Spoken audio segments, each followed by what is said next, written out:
wabarakatuh. Alhamdulillahi rabbil alamin, ilahul awwalina wal akhirin, wassalatu wassalamu ala al-mabu'uthi rahmatan lil alamin, nabiyyina Muhammadin sallallahu alaihi wasallam wa ala alihi wa ashabihi ajmain wa man tabi'ahum bi ihsanin ila yaumiddin. Ya ayyuhalladzina amanu taqullaha haqqa tuqatih wa la tamutunna illa wa antum muslimun. Ya ayyuhan nasu taqu rabbakumul ladzi khalaqakum min nafsin wahidah wa khalaqa minha zawjaha wa batha minhuma rijalan katsiran wa nisaa'a wattaqullaha alladzi tasaaluna bihi wal arham. Innallaha kana 'alaikum raqiba.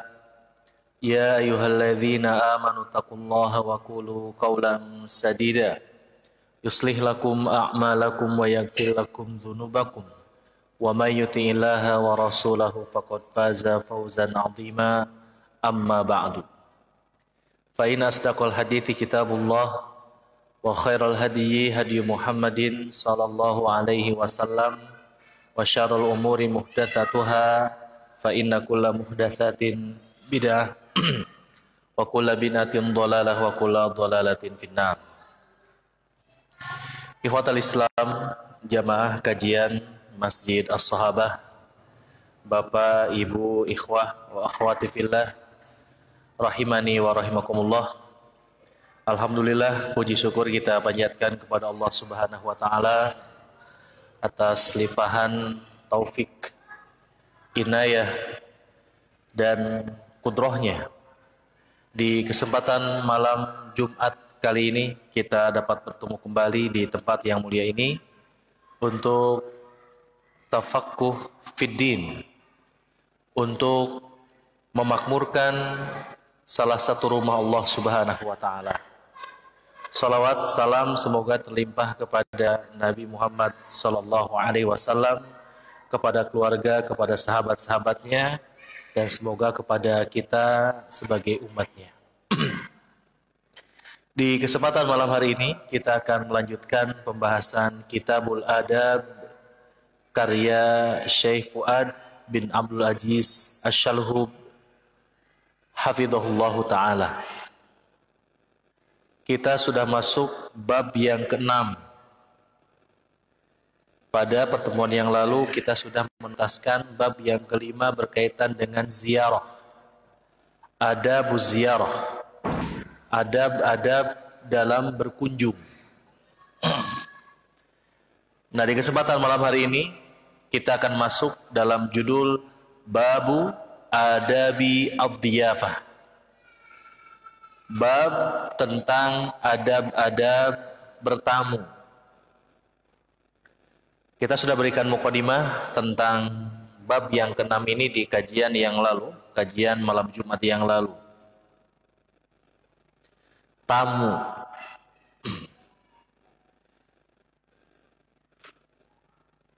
Terdapat sejumlah hadis yang menerangkan tentang kedudukan tamu. Meskipun tentunya tidak semua hadis yang menjelaskan tentang tamu ini adalah sahih. Dalam sebuah keterangan disebutkan bahwa tamu ini datang membawa 1000 berkah, membawa 1000 magfirah, datang bersama malaikat, dan sejumlah keterangan yang lain yang menjelaskan tentang keutamaan tamu. Tentunya tamu yang dimaksud di sini kita senantiasa kembali. Tamu yang seperti apa? Tentunya tamu seorang mukmin, tamu seorang yang bertakwa kepada Allah Subhanahu wa taala. Adapun di kita tentang tamu ini banyak apa itu namanya? Cap, ya, stigma. Orang Sunda punya istilah semah. Apa itu semah? Ngeheseken boga imah katanya ya. Iya, bisa jadi ketika tamu ini datang tidak membawa adab-adab, ataupun si tuan rumah yang akan menjamu tamu dia takaluf, membebani diri dengan sesuatu yang di luar kemampuannya. Ya, nah kita akan bahas nanti. Semah ya. Bahkan di Indonesia itu ada mitos, mungkin lebih tepat bukan mitos ya, khurafat. Kedatangan tamu itu ditandai dengan apa? Adanya binatang yang masuk ke rumah. Apa itu? Macam-macam ya. Kalau kupu-kupu, tamunya bagaimana? Tamu yang baik atau tamu yang tidak baik itu? Tamu yang baik ditandai dengan kupu-kupu. Kalau tamu yang tidak baik, apa tandanya? Kadal. Ya, ini adalah khurafat ya. Tidak ada kaitannya datangnya binatang ke rumah kita, apa itu namanya? Kupu-kupu, cak-cak, cak-cak bodas, apalagi kadal, toke, dan yang semisalnya tidak ada kaitannya dengan datang tidaknya tamu. Kenapa? Karena tidak terbukti secara dalil syar'i, ada keterangan dalam Al-Quran, dalam hadis menyebutkan ayat begini-begini, hadis begini-begini, tidak ada. Ataupun secara pengalaman, sabab yang kauni. Oleh sebab itu, maka seorang muslim tidak meyakini hal-hal yang demikian ya. Kupu-kupu datang tamu, semah ya, dan yang lainnya. Baik.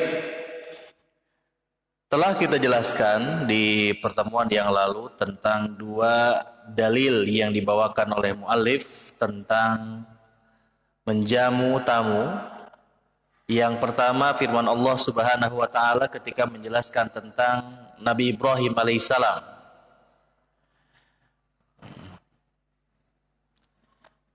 Dalam surah Adz-Dzariyat ayat 24 sampai 27 ya. Allah berfirman, hal ataka hadithu dhaifi Ibrahim al-mukramin iddakhalu alaihi faqalu salama qala salamun qaumun munkarun faraga ila ahlihi faja'a bi ijlin samin faqarrabahu ilaihim qala ala ta'kulun. Yang maknanya, apakah telah datang kepadamu kisah tentang tamu yang mulia kepada Nabi Ibrahim alaihissalam? Siapa ini tamunya? Malaikat yang bukan menyamar ya, apa artinya? Berubah wujud dengan izin Allah Subhanahu wa taala menjadi sosok manusia. Ketika berapa orang tamunya ini? 2, 3, lebih dari 1 ya. Ketika mereka masuk mengucapkan salam, maka dibalas oleh Nabi Ibrahim salamnya, keselamatan kepada kaum yang tidak aku kenal ya. Salamun qaumum munkarun. Sudah kita bahas itu ya, kapan? Dalam bab salam. Seorang muslim itu mengucapkan salam tidak hanya kepada orang yang dikenal saja, tetapi juga orang yang tidak kenal, yang tidak kita kenal, tentunya dengan adanya indikator. Ini muslim bukan nih. Kalau bukan ya jangan gitu ya. Karena tidak memulai salam kepada orang-orang kafir. Nah, Kemudian Nabi Ibrahim alaihissalam menghidangkan kepada tamu ini, mempersilahkan kepada tamu ini dan menghidangkan ijlin samin, anak sapi yang gemuk, ya. Hidangan istimewa. Ya. Maka Nabi Ibrahim alaihissalam mendekatkan hidangannya ini kepadanya, menyuguhkan, ya, dan berkata, kenapa kalian kenapa tidak dimakan, atau bukan silakan makan begitu, ya, ditawarkan makannya. Nah, dalam hadis ini terdapat beberapa poin atau adab-adab yang menjelaskan tentang bagaimana Islam memuliakan tamu. Baik adab kepada orang yang bertamunya ataupun adab kepada siapa yang menjamu tamunya. Dalam ayat ini si penjamu tamu siapa? Nabi Ibrahim alaihissalam, tuan rumahnya. Siapa tamunya? Malaikat yang berubah wujud dengan izin Allah menjadi sosok manusia. Nah, coba mari kita tadabbur dulu tentang ayat ini. Apa saja adab yang diberikan contoh atau yang menjadi nilai-nilai dari keteladanan Nabi Ibrahim alaihissalam dalam ayat tadi tentang menjamu tamu? Satu, menyediakan makanan. Makanannya yang bagaimana? Yang terbaik, ya. Satu, menghidangkan apa tadi? Hidangan, ya, makanan atau minuman. Dua, berusaha memberikan yang terbaik. Ketiga, apa cukup dihidangkan? Mempersilahkan, mendekatkan makanannya, ya. Jadi sunahnya begini, kalau tamu silakan duduk, simpen, deketin gitu, ya, ayo silakan gitu, ya. Ini sudah menjadi, kalau di tanah Sunda mungkin sudah ada yang baik, ya, hal seperti itu. Makanan disuguhkan enak, nu enak disuguhkan, bala-bala cengeknya suguhkan, bala-bala denteu. Nah, itu mah tamu tuan rumah yang bagaimana, ya, mungkin dolim, ya, tamu temanya cengek naungku ayo bala-bala dijauhkan, ya. Ada. Apalagi di sini? Mempersilahkan untuk dimakan, jangan didekatkan. Terutama tamu-tamu kan ada yang pemalu gitu, ya. Sungkan. Kadang-kadang banyak tamu yang berbohong. Tos doang teu acan, atos. Padahal ya untuk mungkin tidak mau merepotkan si tuan rumah, ya. Atau bagaimana? Malu. Tos tuang teu acan, itu jujur, ya. Tapi kadang-kadang jadi orang menilai sopan, ditanya gitu teh jawaban teh langsung, tidak berpikir dulu, tidak menunjukkan rasa malu. Belum, Pak. Aya mana we, ya? Digituin teh langsung nanya lagi gitu, ya. Masya Allah. Baik. Berapa berarti yang sudah disebutkan? Menjamu tamu, ya. Tadi apa? Mempersilahkan masuk, menyediakan hidangan, mendekatkan dan mempersilahkan. Ada yang kelewat nggak?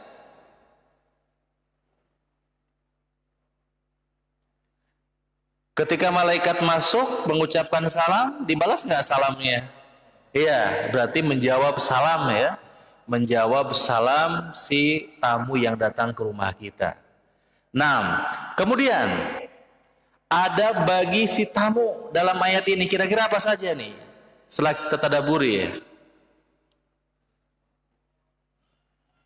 Gimana? Iya, faqalu salama. Tamu yang pertama mengucapkan salam. Sudah kita bahas juga dalam adabus salam. Ketika ditanya, apa? Siapa itu? Jawabannya, sebutkan nama. Jangan sebutkan saya eta Abi. Abi teh saha? Bolak-balik. Nya Abi. Maya teu apal. Baik. Emang kudu apal, ya, seperti itu. Nah,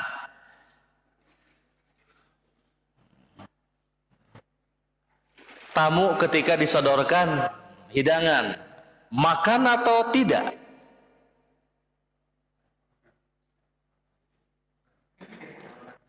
Menghormati. Dikasih bala-bala 5 potong habiskan, sisakan.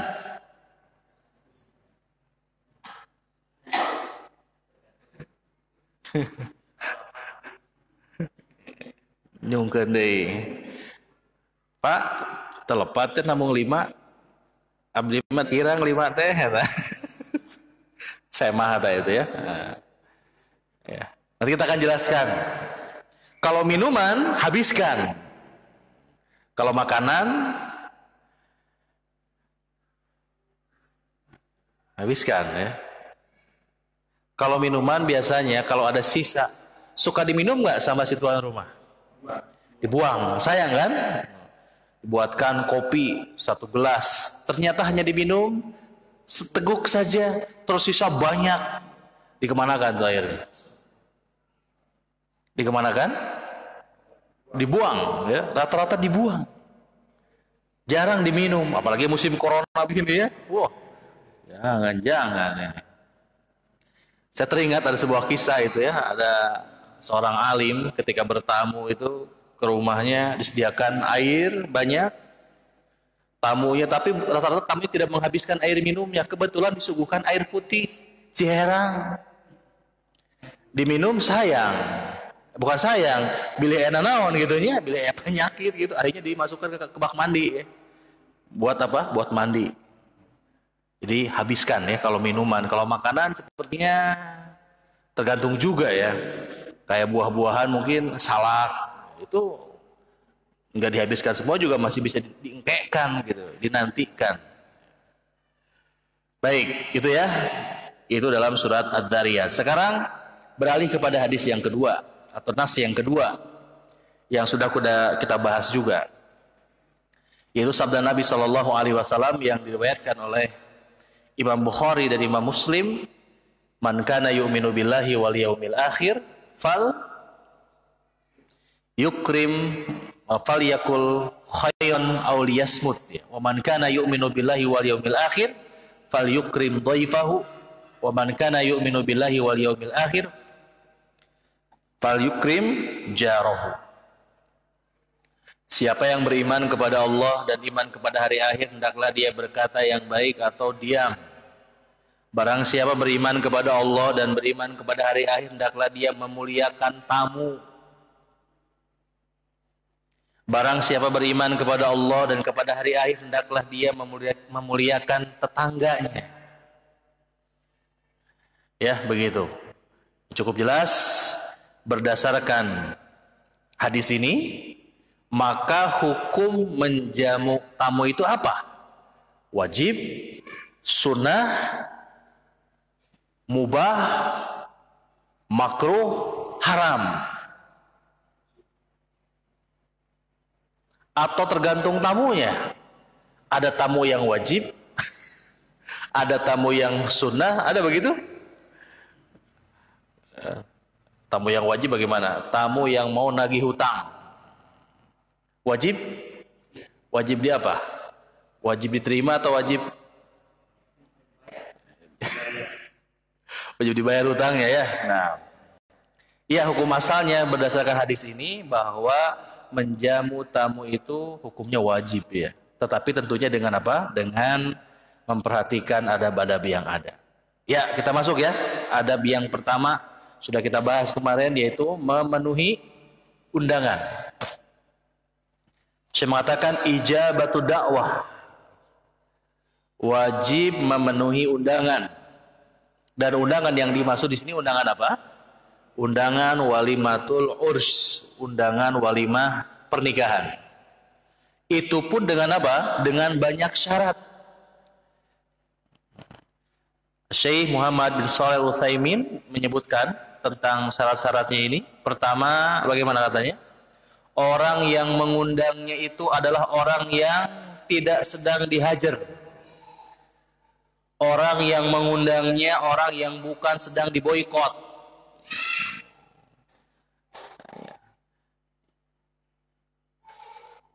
Rasul pernah memboikot ya beberapa orang sahabat yang tidak ikut perang. Tidak disalami, tidak ditanya ya, sebagai pendidikan. Yang kedua, tidak ada kemungkaran di dalam acara tersebut. Dan kemungkaran banyak ya. Yang namanya mungkar itu kan dosa. Salah satunya adalah ketika undangan walimah itu hanya mengundang orang-orang yang kaya, tetapi tidak mengundang orang-orang yang fakir. Kata Nabi, syarut ta'am ta'amul walimah. Seburuk-buruk makanan itu adalah makanan walimah. Karena diundang, yang tidak mau, yang mau tidak diundang. Baik, jelas ya? Nah, itu beberapa syaratnya.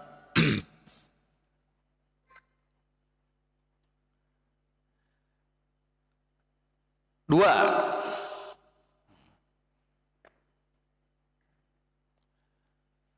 saum atau puasa tidak menghalangi seseorang untuk memenuhi undangan. Walaupun sebetulnya ini masih poin yang pertama ya, masih berkaitan dengan undangan. Jadi kondisi seseorang yang sedang saum, baik saum itu saum wajib ataupun saum sunnah, tidak menghalangi seseorang untuk datang diundang ke walimah. Memang ayat walimah ke bulan puasanya sok ayah wainya ada di sini. Bagus itu ide walimah hemat. Maaf, karena sedang saum Ramadan, ya walimahnya hanya ada foto makanan saja, tinggal dilihat. Gak boleh ya foto juga ya, karena kan membuat orang jadi bisa menggoda saumnya. Baik, mungkin jarang hati kita ya mengadakan walimah di bulan Ramadan kecuali malamnya ketika sudah berbuka. Tapi kalau di luar bulan Ramadan kan banyak undangan. Kecuali bulan apa yang nggak ada undangan nikah di Pasundan, Pajajaran, ya. Jawa Barat ya. Bulan apa yuk? Tebak. Bulan Safar. Ya, di bulan Safar tidak ada walimah ya. Safar itu bulan keberapa? Bulan kedua. Muharram, Safar ya. Safar. Kenapa Safar tidak ada pernikahan? Kawin anjing kita ya. Itu mitos di tanah Sunda ya.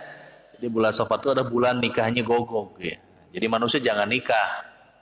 Maka hampir rata-rata umumnya di Jawa Barat tidak ada undangan nikah di bulan Safar, di bulan Safar.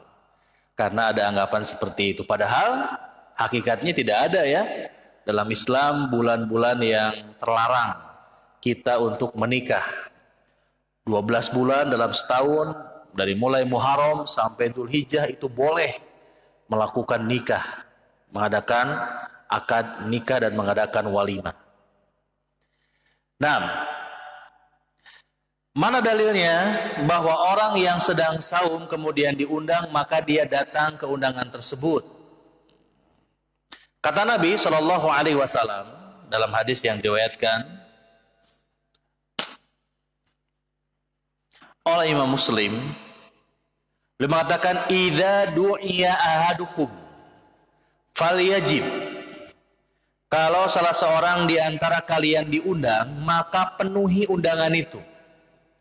Jadi undangan yang dimaksud di sini undangan walimah, tidak semua undangan. Banyak kaum muslimin salah memahami. Jadi semua undangan hukumnya wajib, bukan. Hanya walimah. Kalau undangan pertandingan apa itu misalkan pertandingan antar RT, antar kampung, pertandingan ya seperti itu tidak wajib ya, tetapi ya dikembalikan kepada hukum asalnya mubah. Kalau ada manfaatnya, kalau tidak ada manfaat jangan. Undangan ngadu muncang gitu ya. Masih ada nggak zaman sekarang? Ngadu muncang ya, undangan ngadu hayam, undangan menyaksikan adu domba. Oh, ngadu domba aja. Itu jangan ya, karena ada unsur kemaksiatan di dalamnya. Atau undangan tasakuran, nggak boleh ya, tasakur nggak boleh, karena tasakur itu artinya mabuk-mabuk ya. Makanya pakai shin, bukan pakai sin, tasyakur ya. Kalau tasakur mabuk, memabukan. Nah, Fa in kana shaiman falyusalli wa in kana muftiran falyut'im atau falyat'am. Kalau kamu sedang saum, datang. Batalkan? Jangan. Ayo. Siapa yang pernah sedang saum sunnah kemudian diundang ke walimah, dari rumah kuat imannya, mau buka, ternyata ke tempat walimah hidangan Eropa ada, hidangan Arab ada, hidangan lokal ada. Kersaum, mangkane lamun dibungkus isin juga aja. Mau apa? Mau dibatalkan atau dilanjutkan saumnya? Jangan mentang-mentang saum sunnah ini tidak juga Pak ya. Karena dalam ayat jelas Allah berfirman la tubtilu a'malakum ya. Janganlah kalian membatalkan amal kalian. Tapi karena dengan membatalkan tidak ada dosa ya. Kalau begini posisinya gimana nih? Aduh, udah besok mah bisa juga saum besok lah. Mending sekarang batalin dulu gitu ya. Iya, kalau bimbingan Nabi Shallallahu Alaihi Wasallam kalau sedang saum maka falyusolli, doakan saja. Tapi jangan dimakan makanannya, kan saum. Cukup mendoakan kepada si pemilik rumah atau yang mengundangnya. Tapi kalau sedang tidak saum, maka makan dari apa yang dihidangkan tersebut. Begitu ya. Jadi yang kedua, kondisi saum tidak menghalangi seseorang untuk datang ke undangan. Oh maaf saya nggak bisa hadir lagi saum. Tidak ya, datang. Kalau mau tetap saum, doakan. Kalau tidak saum, makan, doakan juga begitu. Jangan makan tidak mendoakan. Ya, di sini jelas ya dalilnya ya. Ini tidak ada isi angpau itu nggak ada sini. Isi amplop itu nggak apa-apa ya sebagai hadiah kepada pernikahan ya. Ini bukan hal yang wajib ya menyediakan kenceleng ya. Apa namanya, bukan kenceleng itu, kotak suara. Kotak amal. Baik. 3. Adab yang ketiga.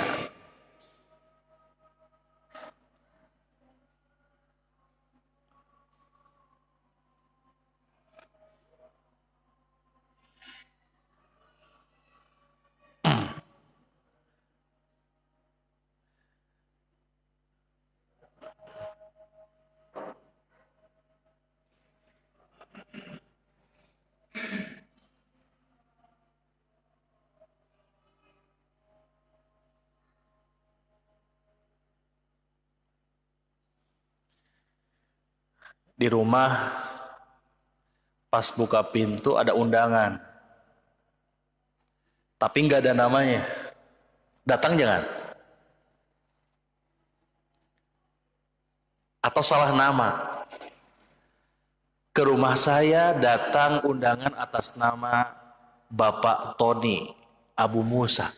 Salah masukin undangan, kan rumahnya dempetan. Nggak ada namanya di situ. Datang nggak saya?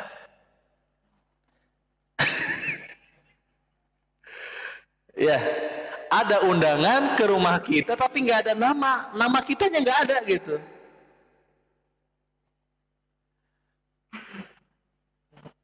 Atau undangan yang sifatnya terbuka, kayak undangan kajian kan? Terbuka itu, wajib datang atau bagaimana? Ya karena bukan walimah itu ya. Jadi kalau bukan walimah tidak seperti wajib datang ketika walimah. Nah kalau undangan walimah kemudian tidak ada, misalkan di-share di grupnya zaman lain nama undangan nikah kayak pakai pakai slide kayak taklim ya, kajian, pakai flyer itu ya. Datang yang nggak disebutin hukum asalnya. Kan gak disebutin pokok nama. Hadirilah undangan pernikahan anak saya yang ini gitu. Ternyata yang datang ribuan.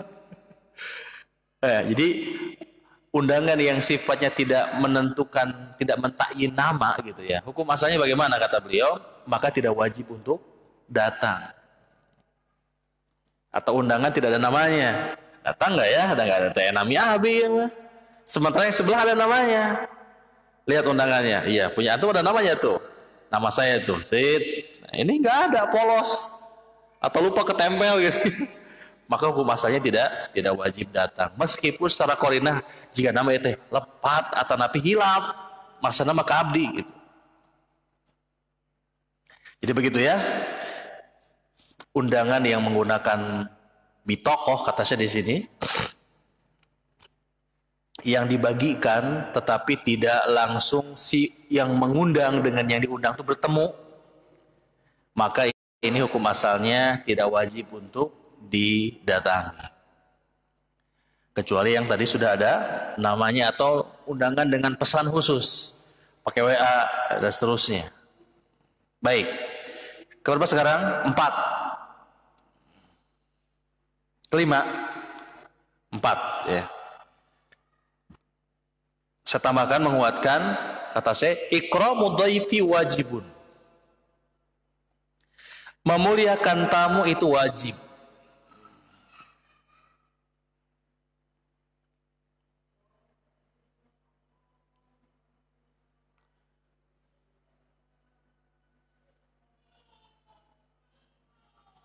Berapa lama wajib untuk memuliakan tamu di sini? 3 hari ya. Sebagaimana hadis diriwayatkan oleh Imam Bukhari, Imam Muslim, Rasulullah bersabda, "Ad-diyafatu 3 ayyam." Tamu itu 3 hari. Dan kaidah dalam bahasa Arab, kalau disebutkan 3 hari, malamnya masuk nggak? Masuk ya. Sama juga seperti orang yang datang ke dukun, maka sholatnya tidak akan diterima selama 40 hari. Malamnya masuk nggak? Masuk ya, 40 hari 40 malam. Jadi jangan ada anggapan berarti yang ditolak itu hanya sholat di siang hari saja. Duhur, asar, maghrib, isya, subuh kan malam tuh masih diterima. Tidak semua sholat di siang dan di malam hari. Nah, wajaizatuhu yaumun walailah. Tambahannya 1 hari 1 malam.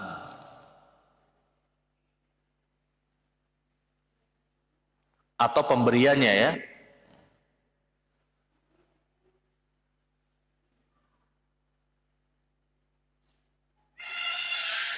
Wala yahilu lirajulin muslimin ayyuqima inda akhihi hatta yu'fimahu. Tidak halal bagi seorang muslim untuk berdiam di rumah saudaranya sampai membuat dia terbebani atau membuat dia berdosa.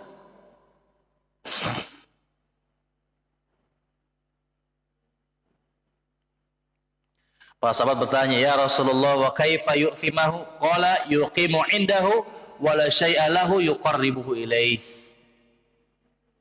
Oh, yuqrihi ilaih, maaf. Diam di rumah saudara kita tetapi tidak ada sesuatu pun yang mencukupinya ya atau untuk memenuhinya. Jadi membebani si pemilik rumahnya. Begitu ya. Jadi memuliakan tamu itu wajib. Tentu kewajiban di sini berkaitan dengan kemampuan si orang yang menerima tamu atau penjamu tamu. 6. Yang kelima, istihbabut tarhibid duyuf. Sunnah menyambut tamu dengan ungkapan kata-kata. Tarhib namanya. Biasanya tarhib kalau mau Ramadan ya. Tarhib Ramadan. Apa tuh misalnya? Tarhib itu gimana? Kalau nyambut Ramadan, pawai tarhib gitu ya. Keliling kampung atau tarhib Muharram mau obor ya. Di sini ada nggak? Tasik masih ya. Tarhib artinya apa tarhib itu? Menyambut. Bagaimana bentuk tarhibnya? Yang paling standar ahlan wa sahlan. Ada yang tahu apa artinya ahlan wa sahlan? Selamat datang. Kalau selamat datang marhaban ya. Marhaban bikudumikum, selamat datang dengan kehadiran antum. Ahlan wa sahlan, marhaban, marhaban bikum ya, ataupun yang semisal mananya. Itu contohnya. Ya kita boleh pakai bahasa-bahasa yang baik ya, tetapi tidak mengandung kemaksiatan. Selamat datang, wilujeng, wilujeng sumping, apalagi you are welcome, welcome, tidak kayak keset aja. Jadi bahasa yang kayak kesetnya welcome ya, welcome ya. Wilujeng sumping, hatur nuhun karena kasumpingan nana ya. Itu mau pulang ya, sugeng rawu, mana lagi? Bahasa daerah apa lagi? Ya begitu, menyambut tamu. Adapun arti ahlan wa sahlan, ada yang tahu? Apa artinya ahlan wa sahlan? Ahlan itu keluarga. Maka ada istilah ahlu bait, ahlus sunnah, ahlu bid'ah. Ahlan wa sahlan. Apa sahlan artinya? Sahal, mudah ya.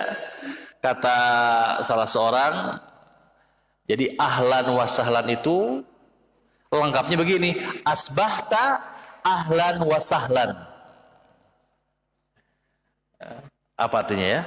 Anda sudah kami anggap seperti keluarga dan diberikan kemudahan untuk berada di tempat ini. Itu arti ahlan wa sahlan. Kalau marhaban tadi apa? Selamat datang dalam bahasa kita. Ahlan wa sahlan gitu ya. Jadi asbahta ahlan, Anda seolah-olah bagian daripada keluarga saya. Jangan anggap seperti rumah sendiri ya. Salah ya. Apa bahasa kita tuh intinya bahasanya tuh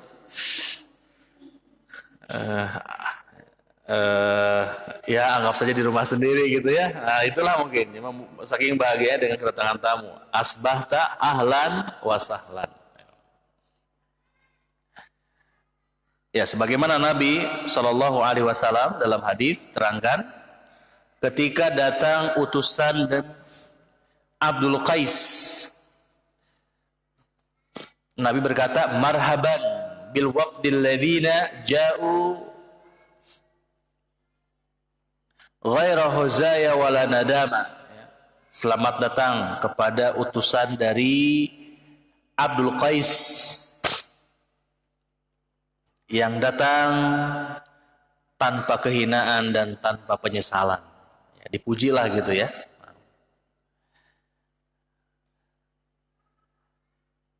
Baik. 6.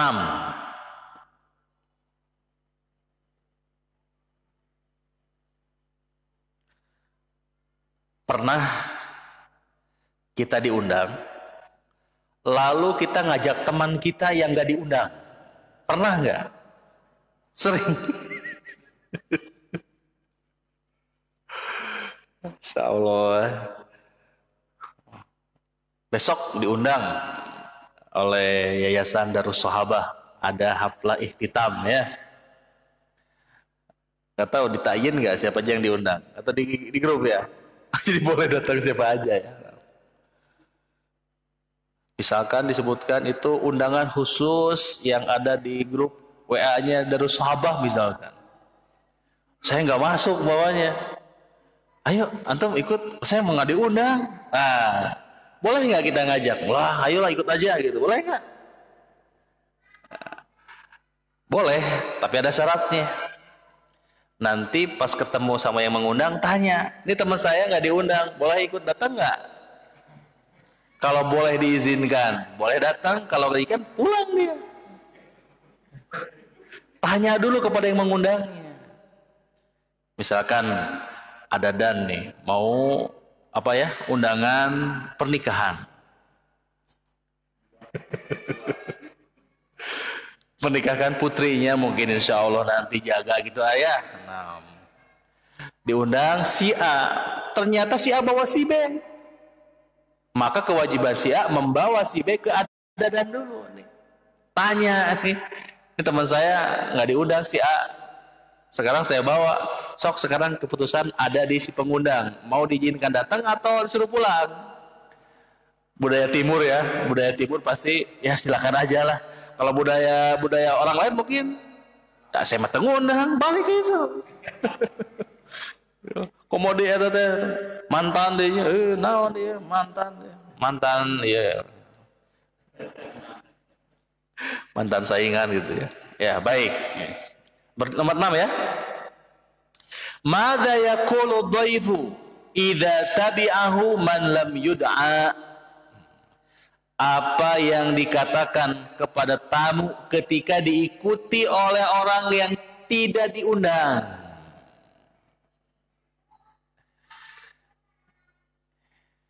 Ya tadi jawabannya. Jadi si yang diundang itu datang kepada yang mengundangnya dan menyampaikan, ini ada teman saya yang datang tanpa diundang. Bagaimana? Boleh diizinkan ikut atau suruh pulang? Kalau diizinkan, ya boleh. Kalau tidak, ya jangan. Ya begini hadisnya. Dari sahabat Abi Mas'ud radhiyallahu anhu. Beliau mengatakan, kana minal ansar rajulun yuqalu lahu Abu Syuaib. Dari kalangan Ansor ada seseorang yang dipanggil Abu Syuaib. Wa kana lahu gulamun laham. Punya anak yang berdaging ya. Maksudnya apa nih? Gemuk. Faqala isna li ta'aman. Atau laham di sini bukan gemuk, kayak tukang daging gitu ya. Atau orang yang punya keahlian mengolah daging ya, laham. Berkata si ayah ke anaknya, buatkan untuk saya makanan. Ud'u Rasulullah sallallahu alaihi wasallam khamisa khamsatin. Lalu undang Rasulullah sebagai orang yang kelima dari 5 yang diundang. Berapa yang diundangnya? 5 orang. Rasulullah yang kelima. Jadi undangan khusus 5 orang. Fada'a Rasulullah sallallahu alaihi wasallam. Nah, fada'a Rasulullah sallallahu alaihi wasallam, maka anak ini mengundang Rasulullah sebagai orang kelima dari yang diundang tersebut. Fatabi'ahum rajulun. Kemudian diikuti Rasul ini oleh seorang yang lain. Maka faqala Nabi sallallahu alaihi wasallam kepada yang mengundangnya, Abu Syuaib, kata Nabi, innaka da'autana khamisa khamsatin wa hadza rajulun qad tabi'ana. Wahai Abu Syuaib, engkau telah mengundang saya sebagai orang yang kelima dari 5 yang diundang. Tapi ada nih orang yang ikut ke saya.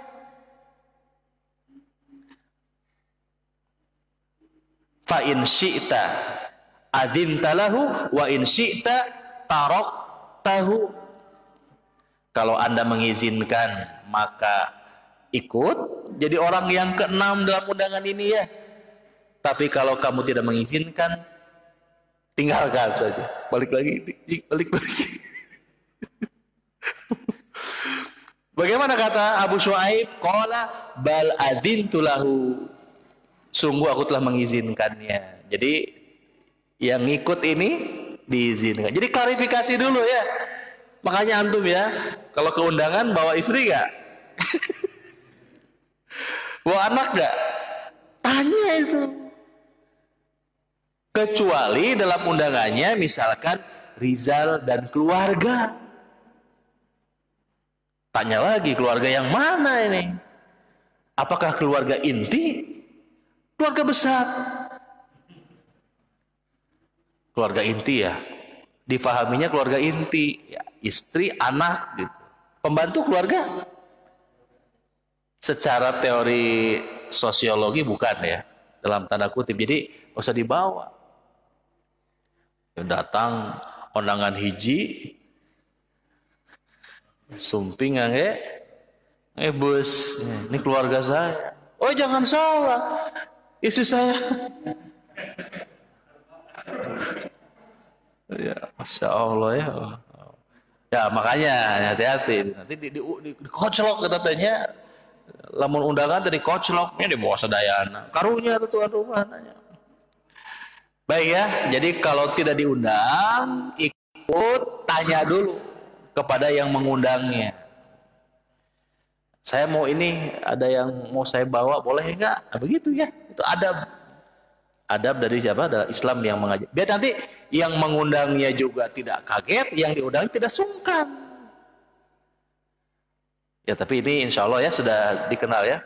Tapi nggak pernah ya diundang, teman kita yang diundang kitanya nggak diajak masuk.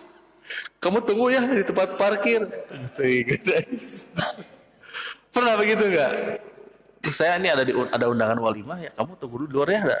Kamu nggak diundang, tungguin motor saya gitu ya. Astagfirullah. Jadi nyoba jadi tukang parkir aja tadi di ngobrol.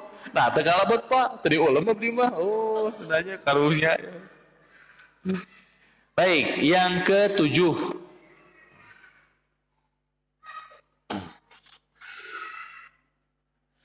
La yanbaghi at-takalluf li dhaifi katsiran bihaits yakhruju an haddihil ma'qul. Tidak sepantasnya berlebih-lebihan atau membebani diri di dalam menjamu tamu. Ya, karena prinsip agama ini cukup jelas ya. La yukallifullahu nafsan illa wus'aha. Tong maksakeun gitu ya. Contohnya bagaimana? Memaksakan itu ya banyak ya. Memaksakan sebetulnya mampunya menghidangkan mungkin makanan ini, tapi memaksakan diri ya.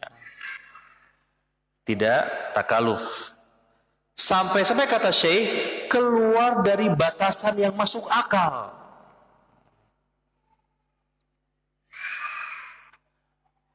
Tamunya 1 orang dikasih porsi 20 orang. Nasi kebuli lagi. 1 porsi berapa sekarang? Rata-rata 55.000 ya. Matbahi ini. Matbahi kalau nonton ya di endorse ya. Kasih 20 porsi. Berlebih-lebihan ya. Tabdzir. Banyak terbuang. Kemampuannya menyediakan apa misalkan?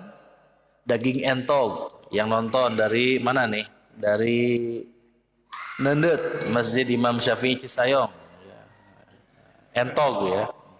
Kalau mampunya entog, jangan memaksakan sapi gitu ya.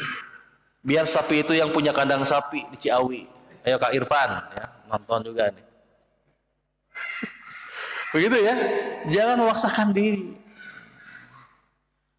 Atau ingin menghidangkan duren di musim rambutan. Loh iya mah tamu orang sebenarnya duren. Bukan musim duren. Jangan kayak itu. Kemana? Ke Sumatera. Allah. Enggak ya? Ngerti ya? Tidak membebankan diri, tidak membebani diri dengan sesuatu yang di luar kemampuannya. Tapi kadang-kadang manusia suka kayak gitu. Dia tidak mau citra apa ya? Citra dia di hadapan temannya itu jelek. Aduh, ini teman saya mau datang nih. Padahal rumahnya dalam dalam gang. RS, SS.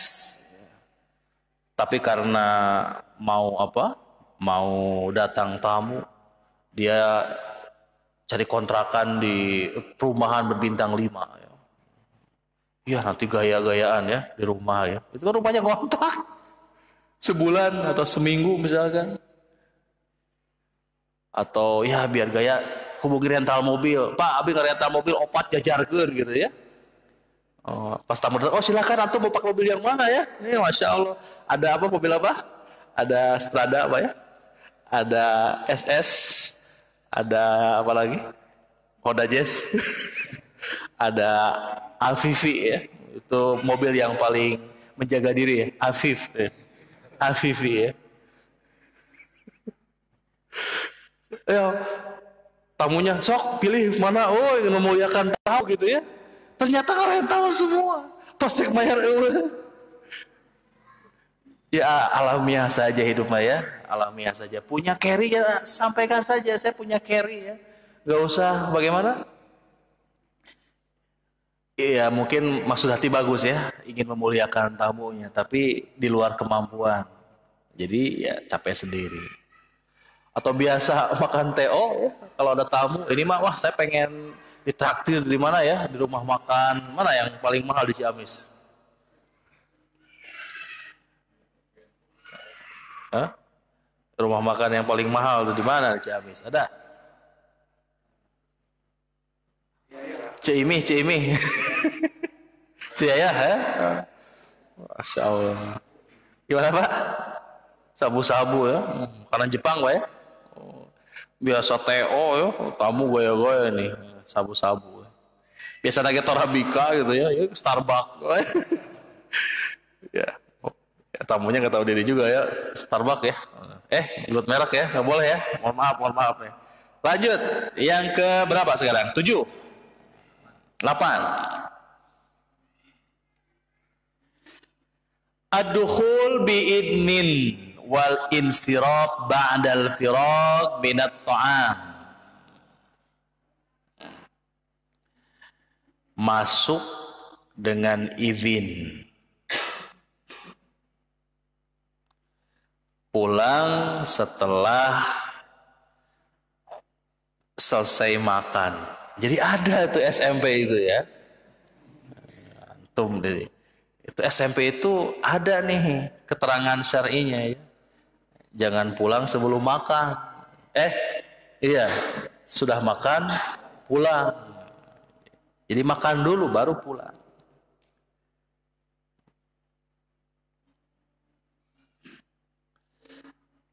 Mana dalilnya? Dalilnya firman Allah di dalam Al-Quran ya. Surat Al-Ahzab, betul. Ayatnya, nah baik, sama di sini nggak ada juga ayatnya nih. Allah berfirman, ya ayyuhalladzina amanu la tadkhulu buyutan nabi illa ayyu'dzana lakum ila ta'amin ghairu nadhirin. Ila akhir ayat ya. Wahai orang-orang yang beriman, janganlah kalian masuk ke rumah-rumah Nabi kecuali setelah kalian diizinkan untuk makan ya. Masuk dan makan.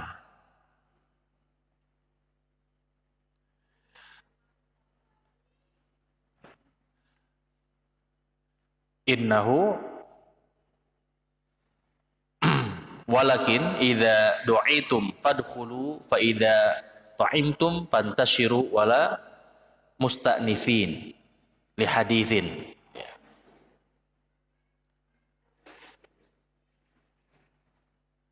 Jadi masuk dengan izin, pulang setelah tuntas menyantap makanan yang dihidangkan.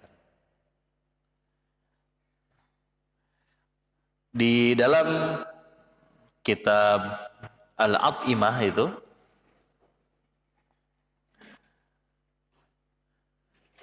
ada pengecualian tentang meniup makanan atau minuman yang panas. Hukum asalnya meniup makanan minuman yang panas boleh atau tidak? Boleh atau tidak? Tergantung. Makanannya untuk kita atau untuk yang lain. Yang tidak boleh itu kalau makanannya juga untuk orang lain. Kopi segelas bersama, antum yang dapat giliran pertama. Panas kene ditiupan ku antum tuh ya. Gak boleh itu. Karena minuman ini juga akan diminum oleh yang lain. Tapi kalau buat sendiri boleh nggak ditiupkan? Betul, memang dari nafas ini kemungkinan ada penyakit. Udah balik ke sorangan, iya penyakit lagi. Begitu ya. Ya, Masya Allah ya, saya banyak hal yang ternyata gimana ya, ketika mendapatkan penjelasan dari para ulama itu lebih gamblang. Kita kebanyakan memahaminya begitu apa, umum saja kan, makanlah dari yang terdekat. Ternyata ada pengecualiannya. Kalau makanannya itu sama, maka tidak boleh makan kecuali yang terdekat. Sanampan teh bala-bala sadayana gitu. Tapi kalau makanannya beraneka ragam boleh itu. Kita ngambil yang jauh dulu. Sini bala-bala, situ cengek ya. Antum ambil cengek dulu, nggak apa-apa. Saya tidak makan bala-bala kecuali dengan cengek. Jangan begini, aduh menahan ini ya, menahan kahayang gitu ya. Aduh, ini cengeknya jauh, kata Nabi nggak boleh makan kecuali yang terdekat dulu. Jadi bala-bala lah. Toh saya bala-bala kali cengek nah. Masya Allah ya para ulama, termasuk ini dalam meniup apa? Minuman atau makanan yang panas. Tapi ada kondisi, memang hukum asalnya tidak boleh meniup di makanan atau minuman yang panas. Kecuali satu, makanan minumannya terlalu panas, sementara kita akan segera pamit. Maka ini ya, kita bertamu ke rumah saudara kita, dihidangkan kopi dengan suhu berapa derajat? Berapa ya suhu? Katanya 78 derajat ya, kata Kopiko itu ya. Makanya Kopiko punya produk 78 derajat. Itu pakai suhu 200 derajat. Panas pisan ya. Ketika baru duduk, langsung ada miss call dari Perdana Menteri di rumah. Enggal uwi, kumaha. Apakah segera pulang atau nunggu kopi dulu? Padahal posisinya sudah dihidangkan. Melihat adab ini, ketika masuk izin dan tidak pulang kecuali setelah apa? Menghabiskan hidangan. Maka ku antum tiupan heula sing gancang supaya cepat dingin. Boleh jadinya. Jadi ketika antum posisi harus segera pamit, makanan minuman masih panas, boleh ditiup. Begitu ya, ini Masya Allah. Bolehlah baca-baca ini. Nanti kitab adab-adab juga. Saya banyak yang ternyata nggak begitu. Ada pengecualian. Termasuk tadi ya, makan yang terdekat itu. Kalau bagaimana? Ya. Baik, nah. Kalau makannya sama ya, kalau memang berbeda boleh. Nah, selanjutnya yang ke-8. 9 tes. Takdimul akbar fal akbar wa takdimul aiman fal aiman.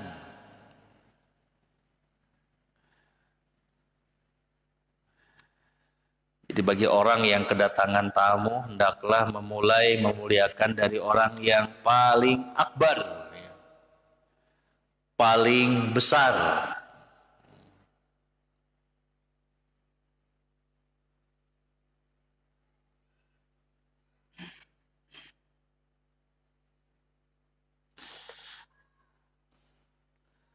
Dan mendahulukan ke yang kanan terus setelahnya.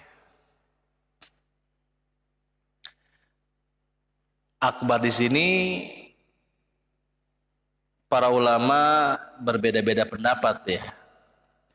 Apakah besar dari sisi usia atau kedudukan status di masyarakat? Tapi yang lebih nampak di sini adalah usia. Jadi kalau ada tamu 3 orang, didahulukan yang paling tua usianya untuk dilayani atau untuk disilahkan masuk. Terus sampai dengan yang paling muda. Gimana menentukannya? Tanya usia atau lihat dari penampakan? Pak Punten KTP mana? Tahun genap 5, 75, 45. Oh iyalah Pak, Bapak lan bayan sama enggak? Oh tahun 45, nggak perlu juga begitu ya. Secara lahiriah akan terlihat. Baik, jadi mendahulukan yang lebih tua usianya, kemudian yang setelahnya, dan mendahulukan yang kanan.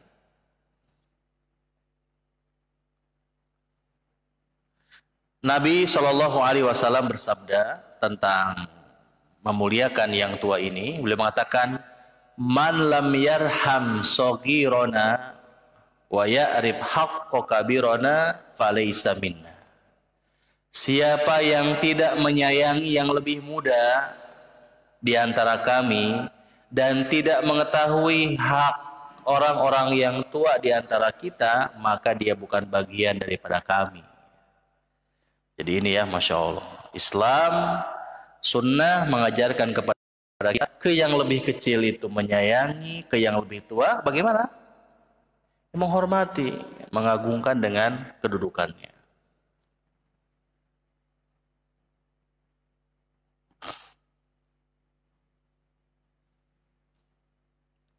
Dalam hadis yang lain, inna min ijlalillah,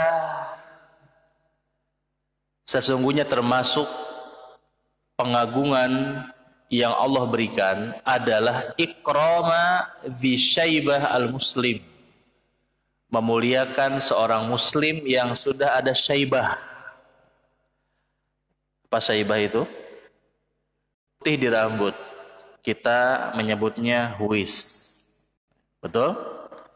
Huis ya. Kalau orang Indonesia bilangnya apa? Uban. Mendahulukan ini. Wahamil al-Quran, juga orang yang memikul Al-Quran, ahli dalam Al-Quran.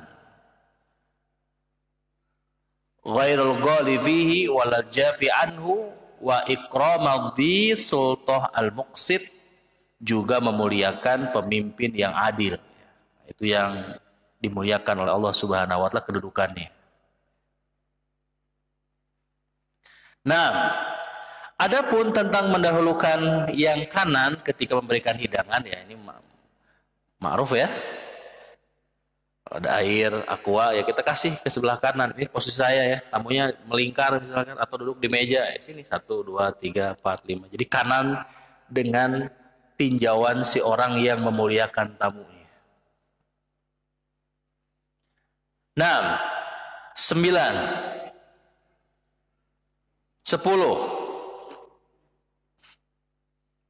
Doa udhaifi liman istadhafahu ba'dal firaq minat ta'am. Tamu mendoakan kepada orang yang menjamunya setelah selesai makan.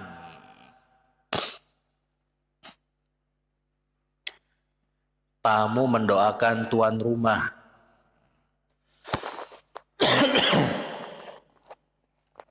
Saya pernah bertanya ke seorang ustadz, kalau ada orang berbuat kebaikan kepada kita, lalu kita ucapkan dengan bahasa yang populer di kita ya, nuhun, terima kasih. Saya tanya, apakah itu mencukupi enggak untuk membalas kebaikan itu? Tidak. Karena itu bukan doa. Nuhun doa bukan? Apa artinya nuhun? Terima kasih, rasa syukur ya. Terima kasih. Saya masih bingung itu apa terima kasih itu artinya. Ada yang tahu? Terima kasih, apa artinya itu? Itu mah gaji. Gaji kita. Terima kasih. Saya terima, saya kasih istri. Itu terima kasih. Kurang paham ya. Terima kasih juga sama. Ungkapan menerima. Kasih di sini bukan kasih merek gitu, tapi kasih sayang gitu. Menerima dengan kasih gitu. Itu pun bukan doa ya, tapi lebih kepada apa? Syukur juga. Makanya cara yang terbaik adalah mendoakan. Islam mengajarkan apa? Ya, jazakallahu khairan. Atau tetiasa semoga Allah membalas Anda dengan kebaikan. Ya, seperti itu. Termasuk begini, ketika seorang tamu bertamu, dijamu, maka dia mendoakan kepada siapa? Sahibul baitnya. Doanya gimana? Ya eta jazakallah yang paling standar ya. Atur nuhun Kang. Atur nuhun. Semoga Allah memberikan balasan kebaikan kepadamu. Saking pengen banyak tambahin jazakallah khairan kasiron. Jazakallah khairan jazilan. Wah, banyak banget. Tambahin. Jazakallah khairan kasiron jazilan. Banyak banget ya. Ya cukup lah. Jazakallah khairan saja itu menggunakan nakiroh ya, khairan itu. Tidak pakai alif lam. Itu semua kebaikan. Baik. Nah, gimana doanya?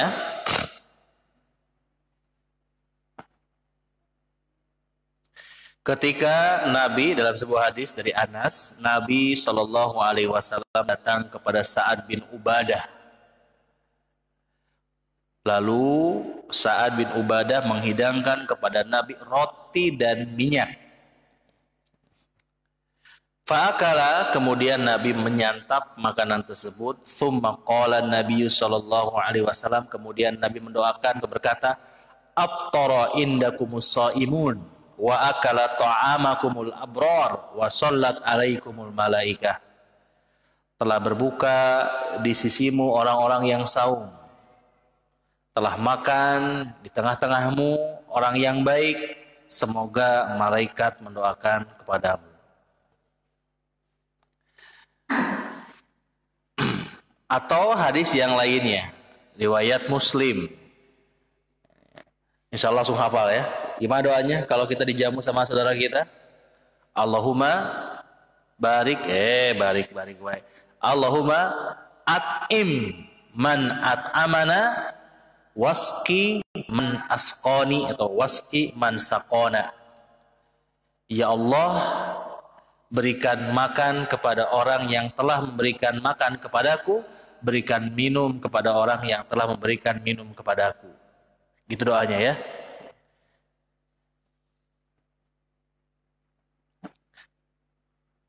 Sembilan, 11 terakhir ini.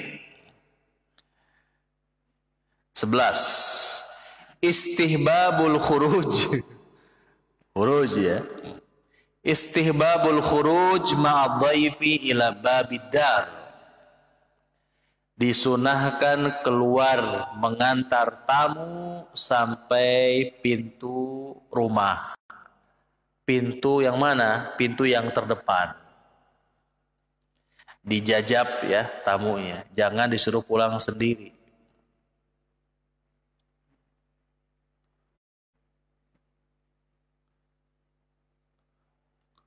Kalau halamannya luas, cukup sampai bagian ruang tamu sajalah, nggak sampai, bagus sih sebetulnya sampai apa?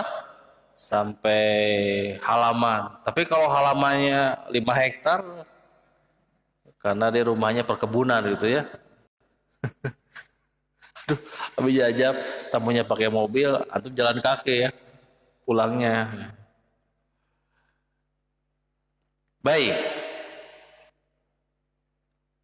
Sebagaimana sebuah athar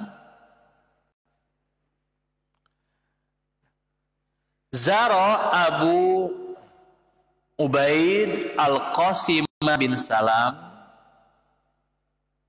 Abu Ubaid Al-Qasim bin Salam Ahmad bin Hanbal. Abu Ubaid Al-Qasim bin Salam menziarahi Imam Ahmad bin Hanbal.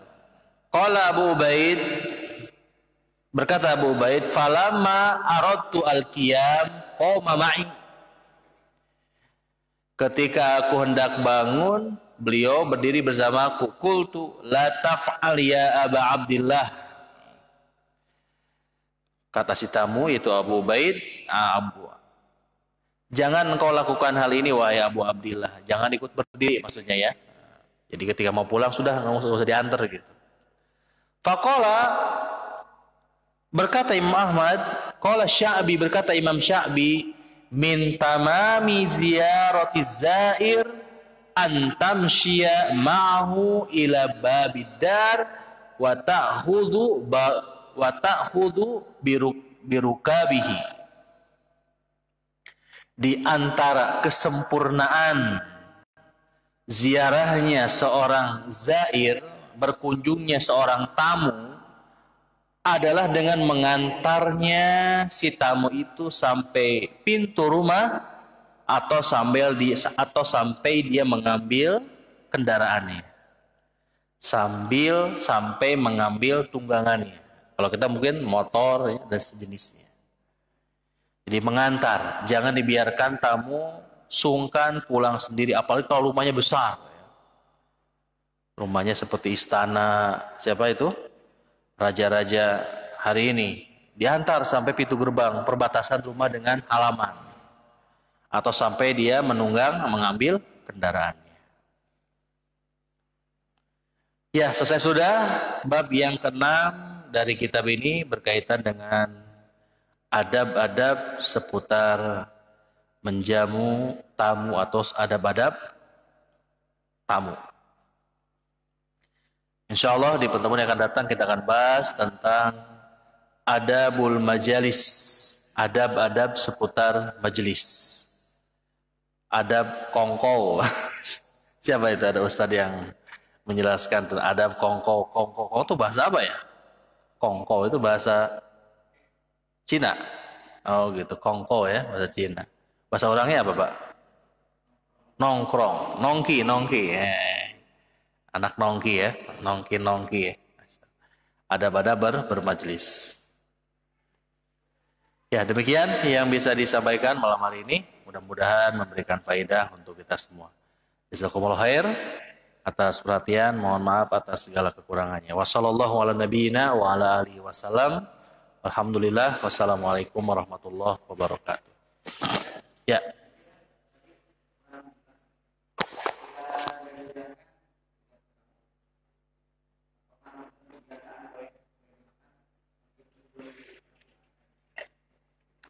Ya, dohirnya tamu itu baru makan minum ketika dipersilahkan ya.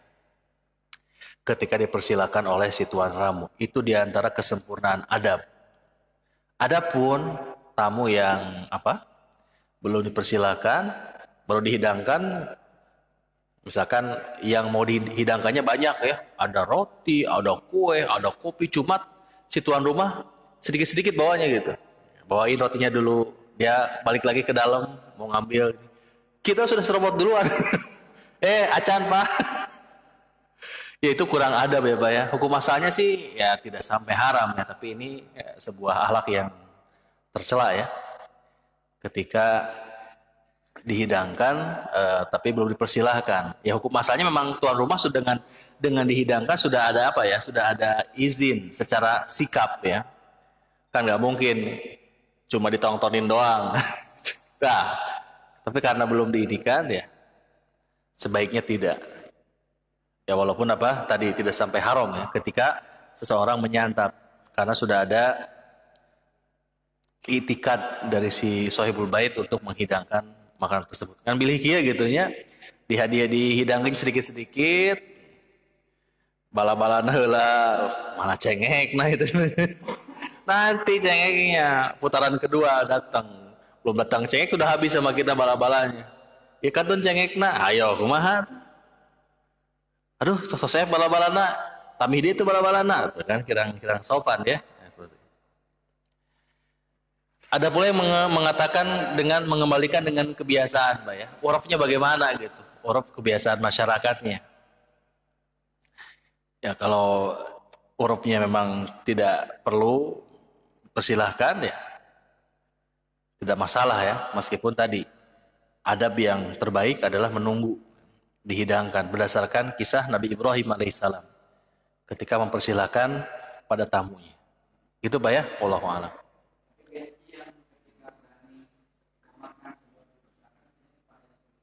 Iya, sudah akrab ya. Iya. Ya tidak sampai haram sebetulnya, boleh-boleh saja. Ngumpul-ngumpul gitu ya, ngumpul-ngumpul, bawa apa, snack, sok, snack sana dulu, itu ya makan sudah akrab gitu ya. Demikian, Assalamualaikum warahmatullahi wabarakatuh.